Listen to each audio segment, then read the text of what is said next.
Hi everyone, my name is Wuyang Chen. I'm happy to introduce our work in AUTOML conference, the no-free lunch behavior in neural architectures, a joint analysis of expressivity, convergence, and generalization. We know that deep network powers artificial intelligence, both in computer vision, natural language processing, and bioinformatics. It is because the network is powerful to learn complicated mappings from the input and output, and also can be adapted to different hardware platforms. However, currently our understanding on deep networks are only partially. That means although we have different aspects of theories on properties of networks, such as optimization, complexity, and generalization, they are still not enough to explain practical architectures because practical network architectures are complicated. For example, in AutoML, people even try to study randomly wired networks, which contains random and irregular connectivity patterns. Therefore, the core motivation in our work is to explain and bridge gaps between deep learning theory and network architectures. First, let's take a look at what kinds of properties of deep networks we want to study. As a standard machine learning pipeline, first we have the task, which defines the data, and then we have the model training, and finally we have the model inference, the predictions. So given the task, we hope our model to be expressive enough to memorize all the training data in our hand. After we have the model, we hope that our model can also be trained with limited training budgets. That means we hope the trainability of our model is good enough so that we can efficiently find good networks. And finally, during the predictions, we hope our model to generalize what it learned from the training data to unseen samples. That means to be a good network, all three aspects are important. And if any aspect fails, we cannot have a good model. After defining three important properties of networks, then we need to define how do we quantify or formulate complicated architectures. In our work, we use directed acyclic graphs to formulate different networks. Here, the input and output and also hidden features are nodes. And between any two nodes, we can have a layer that connects two features. In our work, we consider three kinds of edges. First, we have the linear plus ReLU aggregation. We also have the skip connection, which is the identity mapping. And we also allow a layer to be zero, which means that this edge is disabled and there is no forward or backward on this edge.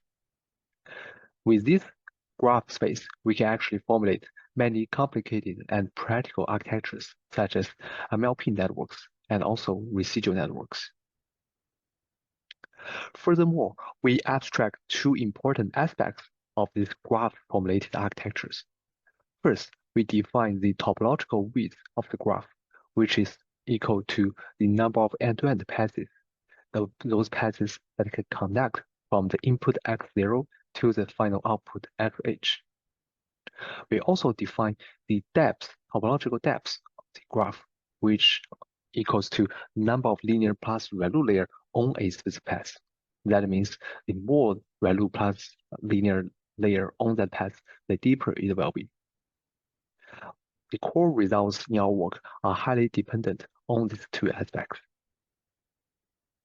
So after defining both the properties we want to study and also how to use graph to formulate network architectures, the next question is how to connect between two aspects. That means when we try to modify the graph topology of our networks, how would that impact the changes of our three properties? First, for the trainability, we have the results on the convergence of the network. Specifically, it is an important kernel and its least eigenvalue that controls the convergence of the network. This kernel is called the network's NGP kernel, the neural network Gaussian process.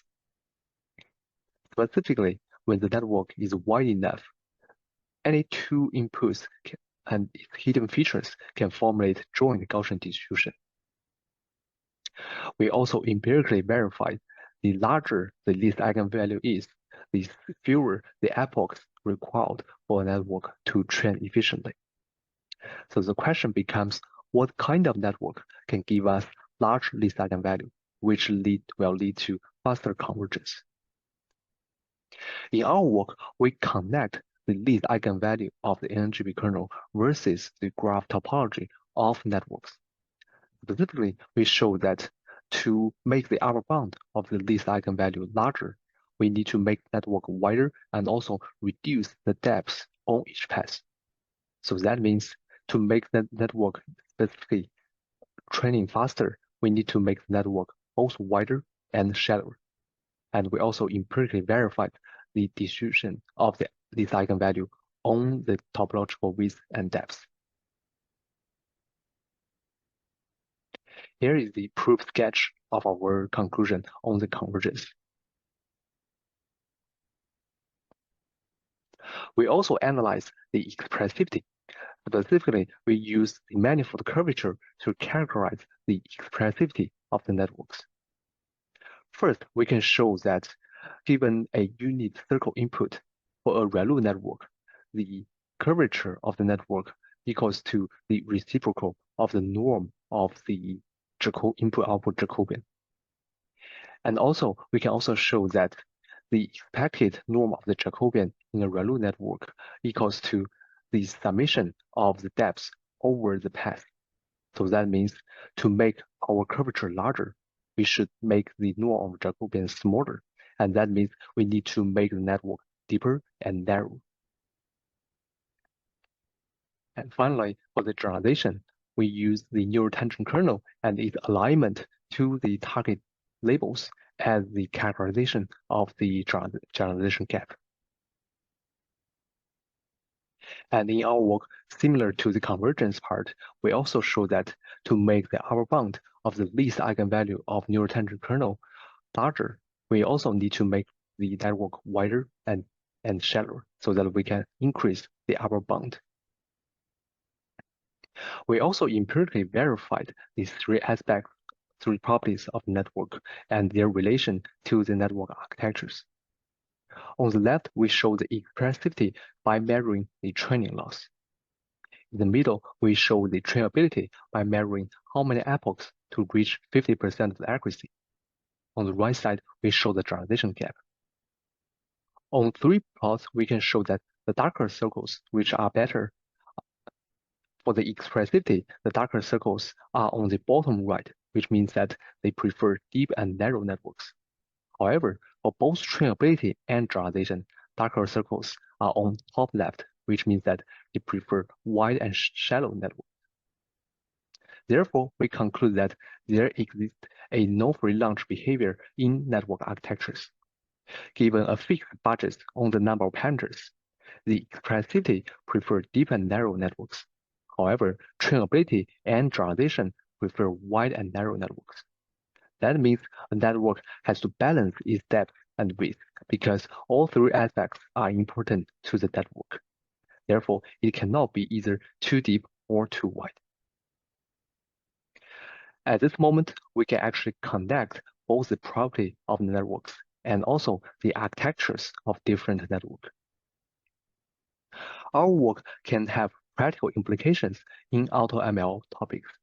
First, we can explain the architecture bias in differentiable neural architecture search. Specifically, people observe that in differentiable search, it has intrinsic bias to choose more skip connections. In our work, we believe that it is because during the training, the supernet prefer to optimize the trainability of the networks, which will bias to wide and shallow networks, which can be contributed by more skip connections. We also show that good networks are of balanced depth and width because the network has to balance the depth and the width in an architecture space. Finally, during the scaling of the deep networks, we need to scale both the depth and width of the networks. It is because the network has to balance its three aspects.